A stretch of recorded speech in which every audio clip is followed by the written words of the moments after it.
मैं अपनी जैन आपका स्वागत करता हूं आपके अपने यूट्यूब चैनल पर। दोस्तों, इनकम टैक्स का न्यू बिल आ चुका है, इनकम टैक्स बिल 2025। लेकिन यहाँ पर एक चीज़ का पॉइंट का ध्यान रखें। यहाँ पर अब ये बिल है, जब तक कि ये पूरा एक्ट नहीं बन जाता तब तक यहाँ पर इसमें जो क्लोजेस दिए गए हैं, जो चैप्टर दिए गए हैं, सेक्शंस लिखे गए हैं, उनमें चेंज भी हो सकता है। ठीक है, तो मैं आपको मेजर चेंजेस इसके बता देता हूँ। ये इनकम टैक्स में जो है, जो नया बिल आया 2025, इसके द्वारा यहाँ पर काफ़ी बड़े बड़े चेंजेस जो है इनकम टैक्स एक्ट में किए गए हैं। इनकम टैक्स एक्ट 1961 को रेफरेंस करते हुए यहाँ पर जो चेंजेज है उनको एनेबल किया गया है। तो सबसे पहले तो मैं आपको बता देता हूँ कि इसके अंडर में जो है आपके 622 तो पेजेस हैं टोटल, जिसमें कि 536 सेक्शंस है। तो जो सेक्शन है, अगर हम यहाँ पर कंपेयर करें तो पुराने वाला जो यहाँ पर इनकम टैक्स एक्ट था 1961, तो उसके कंपैरिजन में जो सेक्शंस है वो काफ़ी ज़्यादा है। और यहाँ पर जो है चैप्टर्स को भी इंक्रीज किया गया है, जो स्केड्यूल्स हैं उनको भी इंक्रीज कर दिया गया है। अब 16 स्केड्यूल्स हैं यहाँ पर और 23 यहाँ पर चैप्टर्स हैं।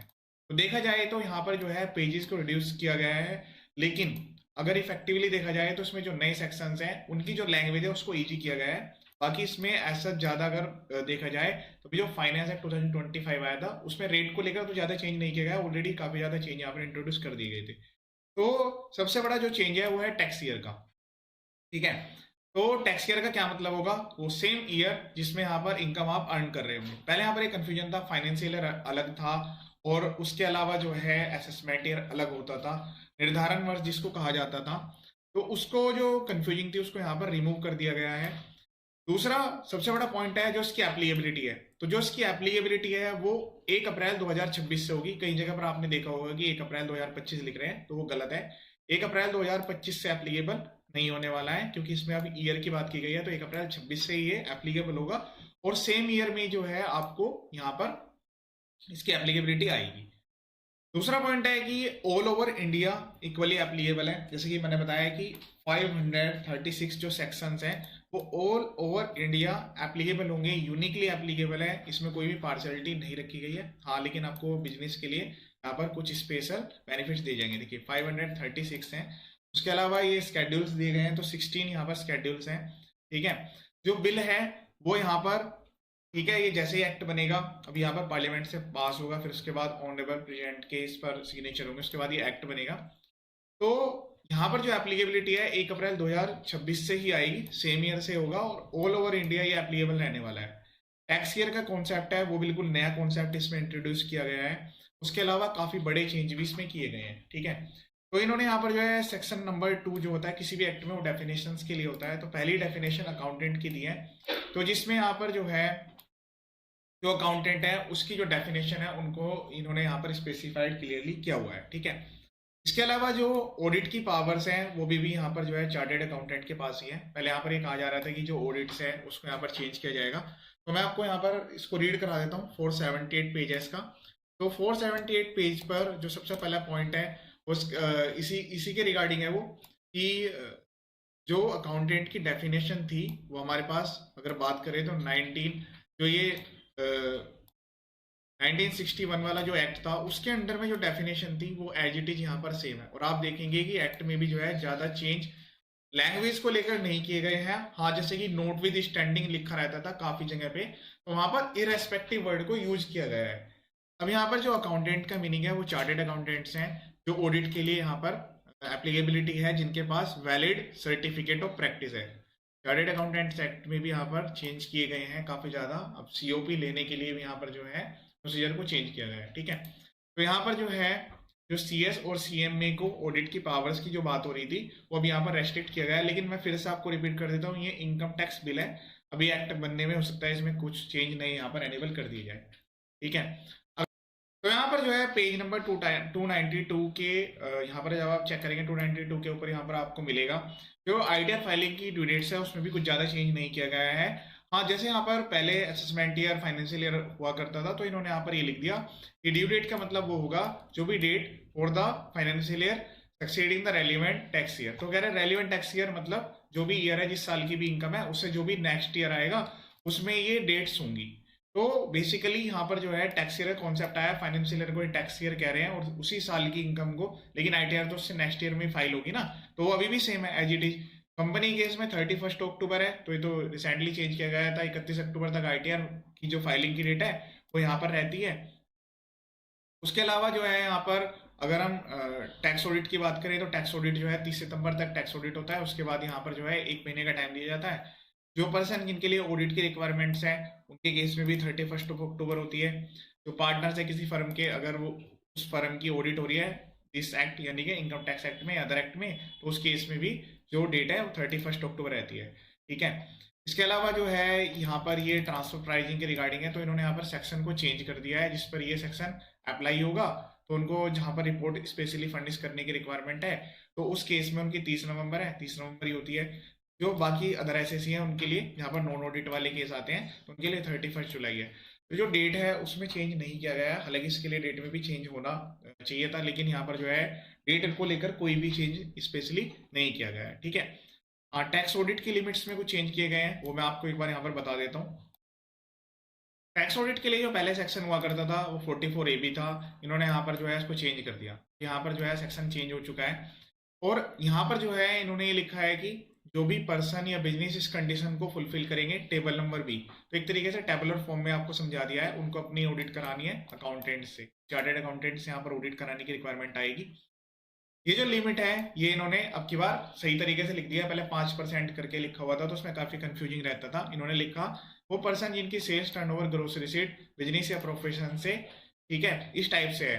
तो अब यहाँ पर समझिएगा वो पर्सन इसके कम से कम 95% जो भी रिसीट्स एंड पेमेंट्स हैं एंडवर्ड ड्यू हुआ है बिजनेस से किसी भी टैक्स ईयर में, तो उनके लिए जो लिमिट है वो 10 करोड़ रुपए की रहेगी। 10 करोड़ तक कोई ऑडिट कराने की रिक्वायरमेंट नहीं रहेगी।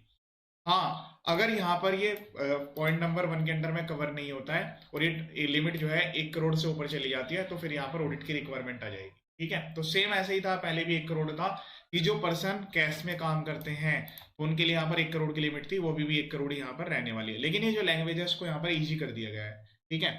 दूसरा यहाँ पर है कि जो भी प्रोफेशन करते हैं, प्रोफेशन के केस में 50 लाख से ज्यादा की टर्नओवर है तो उनको यहाँ पर ऑडिट की रिक्वायरमेंट आ जाएगी।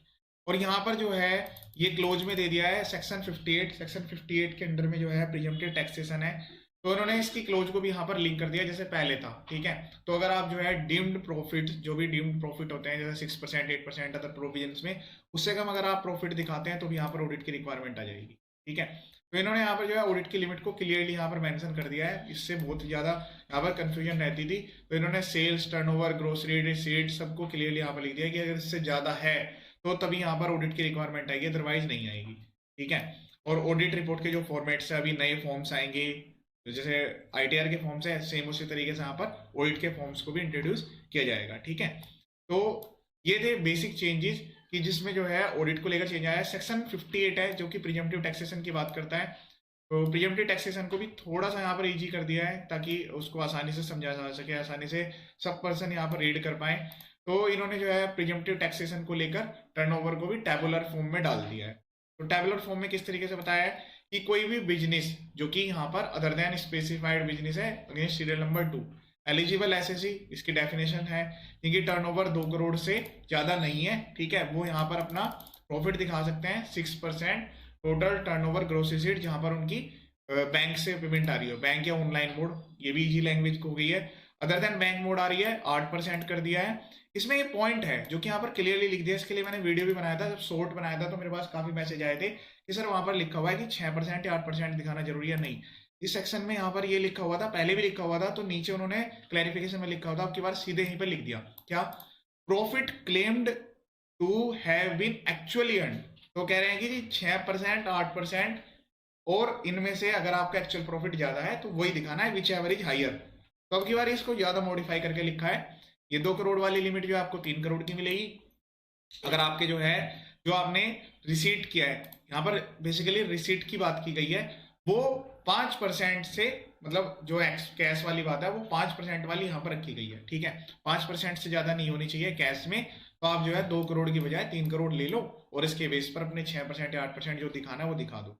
ये प्रीएम्प्टिव टैक्सेशन केवल और केवल ऐसा नहीं है कि सभी एसएससी के लिए, कुछ स्पेशल प्रोविजंस भी हैं इसमें, सप्लाइंग हायरिंग ऑफ बिजनेस, तो उनके लिए भी यहाँ पर जो है तो कंडीशन थी सेम उसी तरह की कंडीशन यहाँ पर भी रखी गई है। ठीक है। प्रोफेशन के लिए भी इसको यहाँ पर 50 लाख रुपए रखा गया है, इसमें रिसीट की बात होती है, और 75 लाख कर दिया जहां पर उनके 5% से ज्यादा यहाँ पर कैश में नहीं है, और उनको यहाँ पर जो है 50% ये लैंग्वेज यहाँ पर क्लियरली लिख दी, 50% ऑफ ग्रोस रिसीट और profit claim to be actually earn, जो वो एक्चुअल में अर्न करेंगे विच एवरेज हाइयर, वो उनको दिखाना जरूरी है।